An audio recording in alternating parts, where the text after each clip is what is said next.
I'm Garrett Hake on Capitol Hill, where negotiations to reopen the government continue behind closed doors, while in public, leaders of both parties point fingers. We arrived at this moment because President Trump has been on a destructive 2-week temper tantrum. They've refused to meet President Trump halfway. Lawmakers have been told they'll get 24 hours notice on any vote to reopen the government. Almost all of them have now gone home, leaving the Capitol's usually busy hallways empty. We caught California Democrat Ted Lieu on his way to the airport, preparing for a prolonged holiday shutdown. $5 billion out of the whole federal budget is not a ton of money. I mean, is this Democrats not wanting to give the president a win? It's not about a win, it's wasteful and inefficient spending. And Donald Trump's major campaign promise was not a wall, it was that Mexico would fund the wall.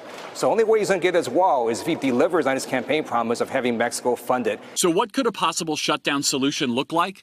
Lawmakers in both parties point towards an already negotiated bipartisan bill with $1.6 billion for border security, but not a wall, as a possible starting point. But reaching a final deal would require knowing for certain what the president would sign. Does the president need to come out and say definitively, this is what I want? Oh, I think he does. I think that'd be exceptionally helpful for everybody in the process. Now, I think it's very important that we're in a government shutdown. They do make a very clear statement where they are on it. Jose, this afternoon, the vice president came to the Capitol with an offer for Chuck Schumer, a dollar figure. We know it's bigger than that $1.6 billion that he said the president would be willing to accept on border security. Schumer rejected it, and his spokesperson tells me tonight the two sides are still a long way apart.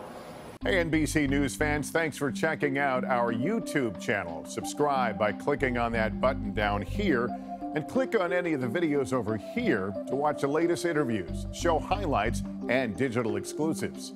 Thanks for watching.